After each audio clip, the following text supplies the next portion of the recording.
One of the things that I hear a lot is, how do you handle the good and the beautiful when you get to high school? How do you handle those upper grades? We see a lot of information for younger kids, but we don't see very much for upper grades. So today I want to talk about how we use the good and the beautiful for high school. And I'm going to start by looking at the good and the beautiful language arts high school. So I'm going to pick a unit we haven't used yet. Unit 5. Let's look inside of it. First of all, there are a few components to this. There are your unit checks. There are 10 of these. There are your required reading books from the Clean Classics. There are your grammar cards, which I've just pulled a few off to the side here. And then there's your grammar and writing guide. Let's look at this quickly first. This is going to look really familiar to you guys, especially if you've had levels 4, 5, or 6. This is your course companion. It has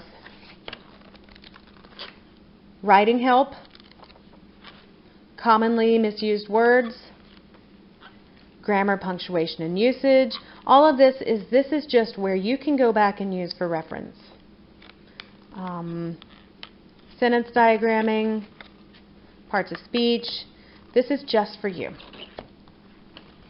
And your student can take this and use it as his or her reference too. The cards, some of them are going to look similar. We've got our countries and oceans. Of course, they've got the answers on the back. They are very nice, sturdy cards. They're laminated. We're doing states and capitals. But we also branch out into the world with deserts, rivers, mountain chains, things such as that. One chains that you won't have seen in the lower grades is the Greek and Latin roots cards. There are 4 sets of Greek and Latin roots to work on memorizing. And they've got the root, the meaning, and some examples of how it's used. Also, we have poetry memorization cards. There's a poem, and on the back, they take some of the words out. And it's just to jog your students' memory. My kids really, really do not like poetry memorization, but we've talked about how that can help to train your brain to get good with memorizing other things and retaining information. So that's something that you may get some pushback on from your children, but you just have to find reasons to justify why you're doing things. Personally, if I can't explain why we're doing something, then I'm questioning myself. Why are we doing this? In Unit 5, these do not look at all like the course books that you are used to. So I want to really take some time to go through them. Inside is the cover sheet. And this tells you how you're going to be grading this. What I do with this, I give this to my son. He has 2 weeks to complete it. His own pace, however much he wants to do each day, whatever order he wants to do it in, although there is a natural flow to some of these things. And then he has to bring it back to me and I grade it. If he's only done 25% of the unit when it's time that it's due, he only gets 25 out of 100 points. That doesn't generally happen, although we also generally don't get the 5 extra credit points for neat handwriting. Just truth in advertising. Spelling dictation. You've done this before. We're doing this a lot less. I want to point out something. This website right here, jennyphillips.com/HS1. This is going to be your friend, especially as you transition from level 7 into high school. If you're not quite sure how you want to develop your flow, how you want to make high school work for you, she has a lot of videos and a lot of resources at that website to help you figure out how the different components work, which ones are going to be the ones that you want to focus on more, how you want to structure your day, your year. So with spelling dictation, on the first day of each unit, and there are 10 units here, on the first day of each unit you have 6 spelling dictation sentences that you're going to do. Then grade them. Whichever ones you missed on the first day, those are the ones that you do on the second day. So you're doing the same sentences, just whichever ones you missed. And then whichever ones you are still missing on the second day, you're going to carry over and do on the third day. It is assumed that by the end of the third day, you will have corrected all of your mistakes and learned from that. They do not have to be done 3 days in a row, just 3 days during this unit. At any point during the unit, it will tell you up here at the top, if my camera focuses, what kind of grammar and Latin cards you need to be working on, geography cards, poetry memorization. So in Unit 5, and I think Unit 5 goes with into the Unknown, which is this book right here. These books, they're pretty heavy books. There's not pictures in most of them. They're fairly long. I give it to my son. I say, you've got 2 weeks to read this. He is in charge of his own time management because, Mom, once they get to high school, they need that. They're not that far away from going off to college and being on their own, and they've got to learn how to manage their own time. It can be difficult.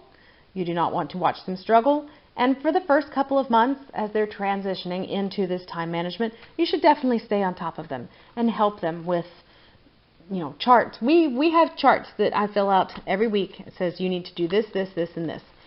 Whenever you do it is your own business, but it all has to get done.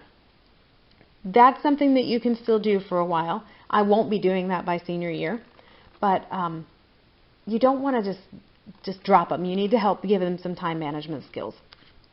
Okay, so for geography, we're learning about the Nordic countries in these cards.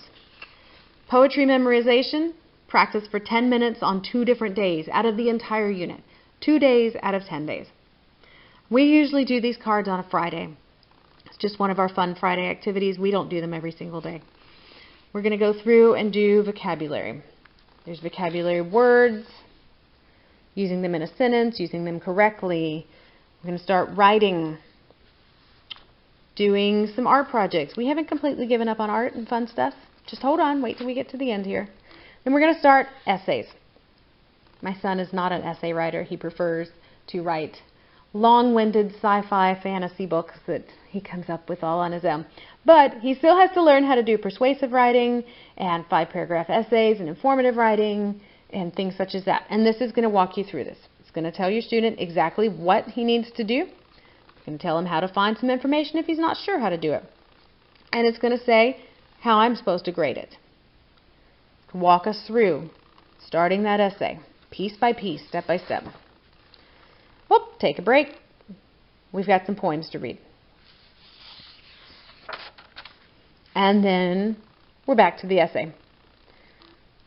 Over here for geography, we're studying Greenland and Iceland. Lots of great pictures. It's one of the things I love about The Good and the Beautiful. It is visually appealing. Oh, there's Grindelwald. Actually, I've been told it's not really Grindelwald, but it sure looks like him. For this unit, we're studying Romanticism and Neo-Romanticism in our art. We study the history of it, we study what it looks like, and at some point we're going to have a chance to try our hand at it.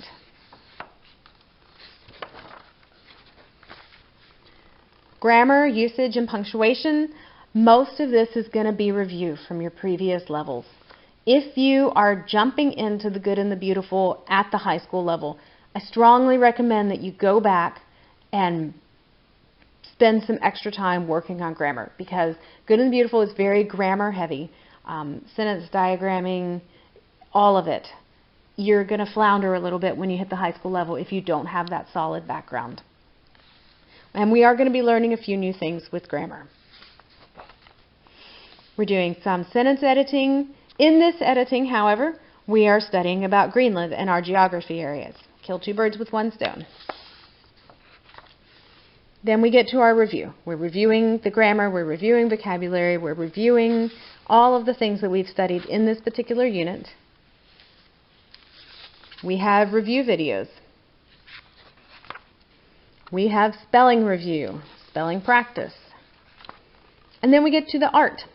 Now, like I said, your student can jump around if he or she wants. Maybe they wanted to do the art project first, so they jump straight to the back of the book first. For this art project, we use watercolors in high school level 1, we're using watercolors. So in this art project, they are going to be making this picture right here, which is the same as this picture, which I'm pretty sure is echinacea. And then they're done. They close this book up, give it to you, Mom. You flip to the first page and use these right here to grade it. Let's say my son got 220 out of 250 points. That's going to be roughly 90%, maybe a little more. My math's off. That's how you're going to get your grades. There are no formal tests here. If you want to make up some tests, you could do that, but there are no tests that are required. I think the purpose of High School 1 being so different and being like this is to reinforce not only the skills that are needed in grammar and in language arts, but also in life with those time management skills, learning to be on your own skills, those such things. So it's a little bit different, but it won't take you that long to get into a new groove.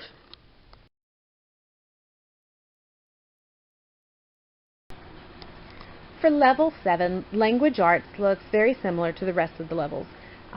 You have your reader, which is obviously more age appropriate, less pictures, smaller text, longer chapters, longer books. You would expect that for level 7, which is the last level before you head into high school.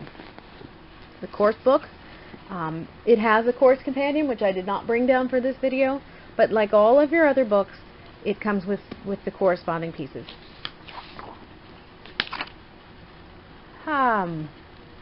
Okay. Let's take lesson 4. We're going to be working on states and capitals. We are working on tiers of government. We're still doing some review. This is all stuff that you've seen before, Mama. It just steps up to the next level, and you can do it. There's a lot of sentence diagramming here. Later on, let's see. Somewhere in here, they're going to start annotating. Oh, the art in level 7 is all like pen and ink or pencil sketching. My son really enjoyed that. And I cannot find the annotating because I am looking for it.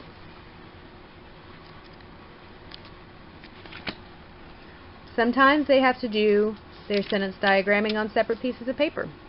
She just puts some sentences in there and says, take out a separate piece of paper and diagram it. We've still got art. More sentence diagramming. The sentence diagramming, I will admit, gets a little bit more difficult in this level. I was able to help him with no trouble until we got to level 7. Then I had to start using some of Jenny's videos. But once you get the hang of it, it's really not that difficult. Got some annotating, and it goes all the way, we have not quite finished, to lesson 140. When you finish these 140 lessons, you will be done. You will be ready for high school. I promise. One thing that I forgot to add about level 7 is about the grammar and geography cards. By the time we got to level 7, my son had mastered these cards, so we are no longer working on them. However, if there are still some cards that your children need to master, just keep working on them like you did with every other level. Just a little bit every day. Actually, we do ours about twice a week. We don't do it every single day. Just tackle it slowly. They will learn a lot more than you think. Also, handwriting. We stopped doing handwriting at level 6. We did the cursive for a couple of years just to reinforce that. I have gotten to a point where I am asking them to use good handwriting in everything that they do, because we perfect what we practice. So if we practice poor handwriting, that's what we're going to get. If we practice good handwriting, eventually we will get faster and we will get good at it.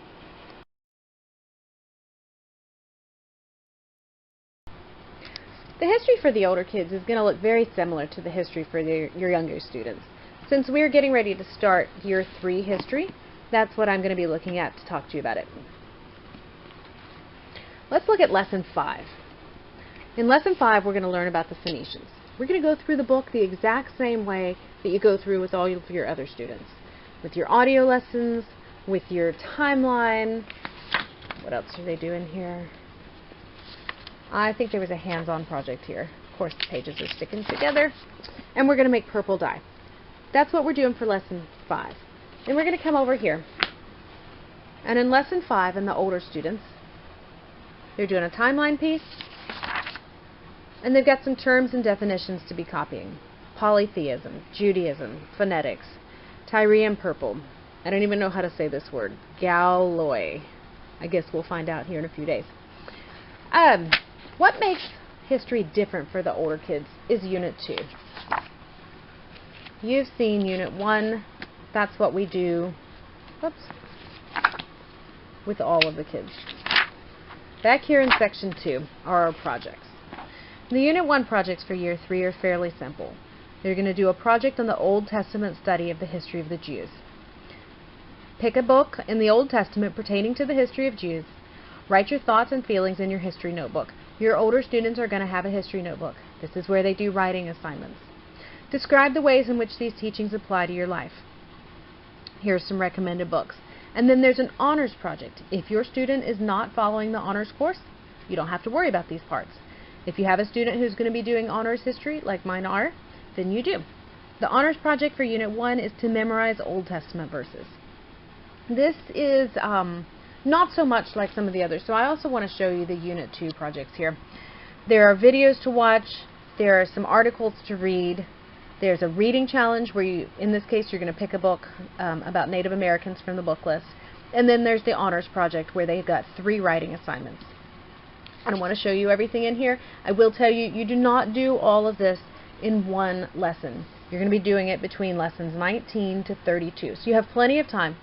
You're going to do your history book and your everyday stuff, and then your students will come over here and they'll start tackling these projects bit by bit. I like this because it allows my students to work on time management skills. They've got to figure out when they're going to do their pieces and not wait until the last day to turn everything in.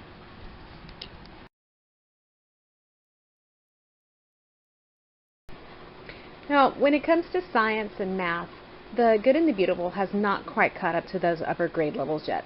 They do have some science units that are being released with extensions for grades 7 through 12. I looked at them, but we decided that since we had been with Apologia for a while and they were working well for our upper grades levels, we were just going to stick with that. So I want to show you the choices that we've made for upper grade levels and why I prefer these. The first one is our math, which we use Saxon. We have used Saxon from the very beginning. People either really like it or they really don't. When you get to algebra, we chose to break it up into 2 years. There's Algebra 1/2, which is a step between pre-algebra and algebra. You can go straight from pre-algebra to Algebra 1. We chose not to because my son is just not very strong in math. So they have a lesson. Let's see, this is lesson 26. They read through the lesson. Then they have practice problems. Once you get to the older sections of Saxon, this is what it looks like. I have a teacher book that has the answers to all of these problems as well as how to do each of the problems. So if I have forgotten how to do something, I can look at that, we can go through it together. But even better, Saxon has these dive videos. And what they are is a teacher will come on and teach the class for that lesson, for every single lesson that's in this book. They will also teach all of the problems that are there and go over the test. That is an amazing resource for me. For our Apologia Science, this is physical science. You'll notice he's in 7th, 8th grade math, but 9th grade science. I don't keep my kids in a certain grade. I let them bloom wherever they are. The kids tend to be a little bit more behind in math. Some of them are more behind in science, some are ahead in science. They tend to be a little bit further ahead in history. We've had the fortune to be able to travel and experience history, and that just helps to foster that interest. They're pretty much right on target with language arts. So with the physical science, it's pretty basic. Read. They've got examples. They've got experiments for just about every chapter. This is your basic science textbook for physical science. What I like about it are these notebooks, because I can use the same textbook for every kid, get each kid a different notebook, and then they've got a record of all of their schoolwork. Another thing that I like is the schedule. Whoops, sorry, I just turned you guys sideways. This is a 3-day schedule so that we can do science 3 days a week. It tells me exactly what he's going to be doing. Module 1, read these pages, do this experiment, do these notebooking pages. For me, as a teacher who's teaching multiple kids, this is pretty open and go. I do have another book that has tests and quizzes in it, as well as all of the answers. So here's what it looks like inside. This is Module 3.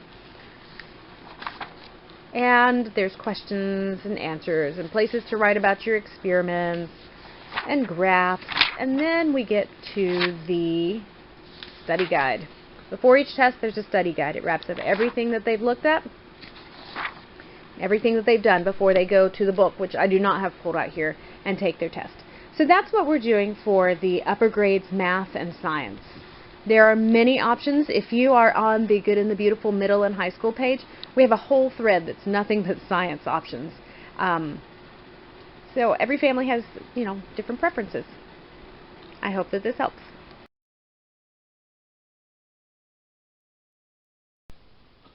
A few parting words. I asked the other day what advice high school moms would give to Good and Beautiful users who currently have littles and are very nervous about moving up to the upper grade levels. And this is some of the information that was given back to me. The first one was that high school can be very easy on the parent. Make sure that you keep up with the transcript as you go, rather than trying to come up with it at the last moment. And don't get swayed by those things that make things harder than they have to be. You don't have to do every elective. You don't have to take every opportunity that comes your way. Choose quality over quantity. Also, you will become more comfortable as you go. Some people are, let me rephrase that. Most people are terrified when they think of doing high school, especially if they're just starting out as homeschoolers. I count myself in this group of people who figured that I would send my kids to public school when the time came to high school because I just wasn't up to it. But after a few years of homeschooling, you gain your confidence. I'm excited now, and so is the person who wrote this comment, about continuing through high school. Keep in mind that your kids become a lot more independent as you age, and you will be able to just supervise as they manage to get all of their work done by themselves without any help. Take it 1 year at a time. Ask for help when you need it. You will be ready when you get there. Give them input in what you use in high school. Okay, math is non-negotiable. You have to do science. You have to do history. All of those core classes you have to do. But look at samples from different curricula and see if there is a learning style that appeals to them more. See what they prefer. Electives, those are wide open. Let them choose the things that they're interested in. By high school, you can't force them into doing something, and they need to be able to buy into their education to some degree. They need to be interested in what they're doing. They need to know why they're doing the things that they're doing and learning the things that they're learning. Maybe they're not going to be an engineer. They don't need to do advanced trigonometry. But basic technical math, that's a must, no matter what you're going to be doing. By high school, sit down and talk to your teen. Talk about the course of study. Talk about, do you want to do block scheduling? Do you want to do every subject every day? Do you want to do 2 days of science, 2 days of social studies? How do you want to schedule things? Give your teen the input. Let him or her choose, and I promise they will be a lot more invested in it. Load up some heavy days so that you can have lighter school days other days. As much as we used to travel, we would have really, really heavy weeks. And then we would have a couple of weeks where we did barely anything, mostly field trips.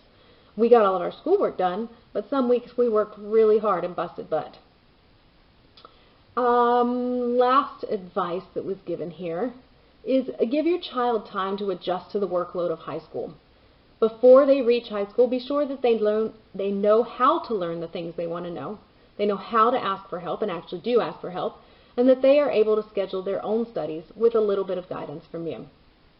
That's kind of what we were talking about with the purpose of high school level 1, which is that it's not just about the core curriculum, but it's also about life skills. If you have any questions, we have the Good and the Beautiful middle and high school support group. Be sure to answer the questions when you go to join. You never can be sure. You'd be surprised at some of the people that we get asking to join, so we have questions there to screen people out for a reason. Just be sure to answer those if you want to join. And we look forward to answering any questions that you might have to ask. I think this is the longest video I've ever made, and I'm sure that I've missed something. So just join the group, ask, enjoy your journey, especially if you have little ones.